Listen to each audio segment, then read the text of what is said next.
მოგესალმებით. დღეს ილია ჭავჭავაძის ოთარანთ ქვრივზე ვისაუბროთ.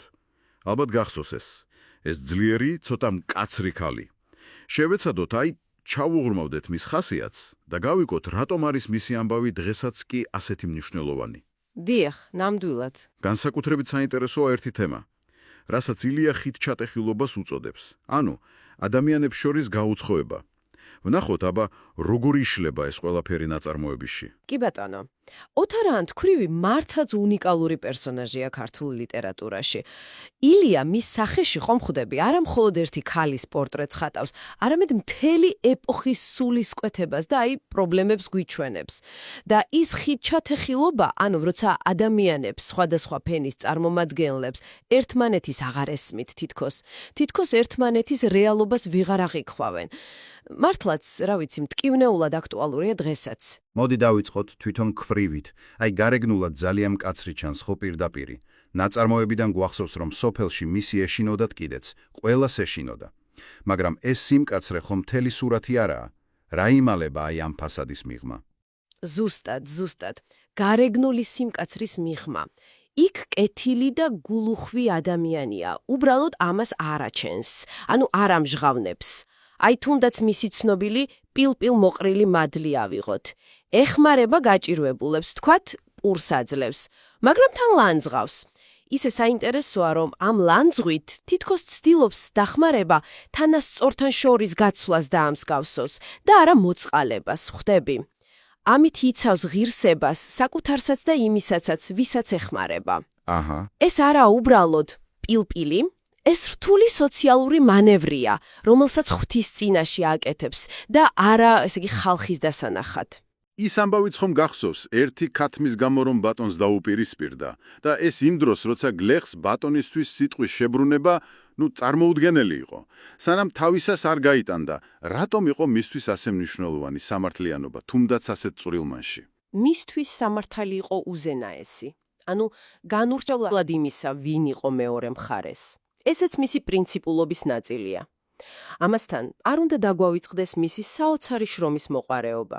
მუდმივად საქმეშია, მოწესრიგებული აქვს ყველაფერი, სახლი, ეზო. ეს სიმკაცრე პირდაპირობა ლანძღვაც კი, რომელიც ხშირად ძალიან ხატოვანი და მჭვერმეწყველურია, ერთგვარი ნიღაბია, რა ვიცი, თავდაცვის მექანიზმიც კი იმ გარემოში, სადაც ცხოვრობს. მართალია.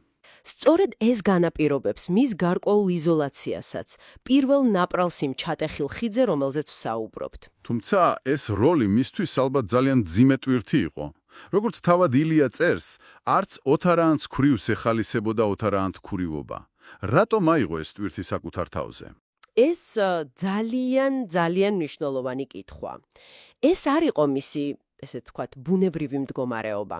როგორც ილია ამბობს, ეს როლი დრომ და ქვეყანაზე დარდმა აღკიდა. მისი მიზანი, ისევე როგორც თავად ილიას პუბლიცისტური მოღვაწეობისა, იყო საზოგადოების გამოფხიზლება, უსაქმურობისა და აპათიის დაძლევა, შრომის კულტის დამკვიდრება. ანუ ილიას იდეების გამტარებელია ერთგვარად. კი, ნამდვილად. მისი სიმკაცრე ილიას მწარე წერილების მსგავსად ხალხის დასაფიქრებლად იყო გამიზნული, თუმცა საბოლოოდ მათსავე სასიკეთოდ. გახსოვს ის ეპიზოდი, როცა ცუდი ღვინის ნაცვლად საუკეთესო ღვინოს აძლევს მათხოვარს. ეს სიმბოლურია მწარე სიმართლე, რომელიც საბოლოოდ სიკეთის მომტანია. და ამ ყველაფრისთვის ძალიან დიდი ფასი გადაიხადა. გიჟია, სკულქვას ეძახდნენ.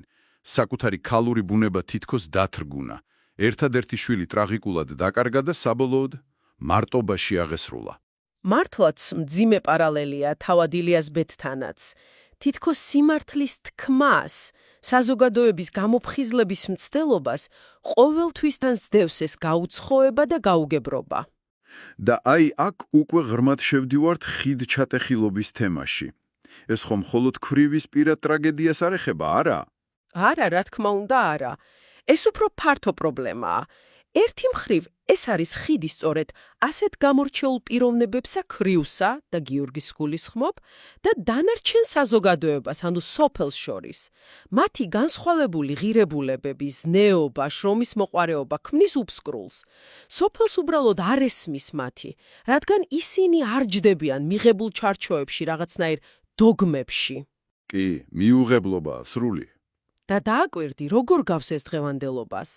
ხშირად ჩვენც გვიჭირს განსხვავებული აზრის, ცხოვრების წესის მიღება. ზოგჯერ ტექნოლოგიებიც კი სოციალური მედია, თითქოს გვაშორებს ერთმანეთს და გვავიწყდება ნამდვილი მყარი ურთიერთობების ფასი. მართალია.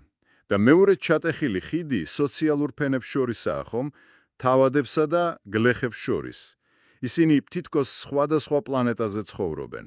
კესოსა და გიორგის ამბავიც ხომ ამის მაგალითია. დიახ. ისინი ერთმანეთს ვერ ხედავენ, ან თუ ხედავენ, არასწორად აღიქვამენ. ისე საინტერესო გამონაკლისია თავადი არჩილი. ის ცდილობს ამ ხიდის გადობას, ხედავს ღირებულებას გლეხურ სამყაროში, აკვირდება გიორგის და სწავლობს იმას, რაც, როგორც ილია წერს, წიგნებში არ წერია. კი, მაგრამ ბოლოს მაინც. მაგრამ საბოლოოდ ისიც კი მწარედ აცნობიერებს პრობლემის სიღრმეს და ამბობს: ხიდი ჩატეხილია. ეს არჩილის მწარე აღიარება სამწუხაროდ მხოლოდ წარსულს არ ეხება. დააკვირდი დღეს როგორ ვიმეორებთ იგივე შეცდომებს, თუნდაც თაობებს შორის, ან პოლიტიკურ დაპირისპირებებში, როცა სხვადასხვა იარლიკებით ყოფთ ერთმანეთს. ლიბერალები, კონსერვატორები, ნაცი, ქოცი და ვეღარ ხედავთ ადამიანს ამ იარლიკის მიღმა. ზუსტად. მაშ რას გვეუბნება ეს ყველაფერი შენ, როგორც მკითხველს? ოთარანთქვრივი სახე ერთის მხრივ სიმტკიცის და პასუხისგებლობის მაგალითია, მეორეს მხრივ კი იმ გაუცხოვების, იმ ხიდჩატეხილობის ტკივილისა, რომელიც დღესაც ასე ნაცნობია. კი ბატონო. ეს ნაწარმოები უმნიშვნელოვანეს კითხვას გვისვამს. მგონია. ის გვაჩვენებს, რომ ნამდვილი კავშირისთვის, ერთმანეთის გაგებისთვის, საჭიროა ძალისხმევა, განსხვავებულის მიღების უნარი და ზოგჯერ, არასასიამოვნო სიმართლისთვის თვალის გასწორება. ჩატეხილი ხიდები ჩვენს ირგვლივაც მუდმივად შენდება და იმსხვრევა. დაფიქრდი აბა, შენ ცხოვრებაში როგორ ხდება ეს დღეს? რა არის საჭირო იმისთვის, რომ დაინახო ადამიანი სხვა სამყაროდან იმ იარლიღის მიღმა?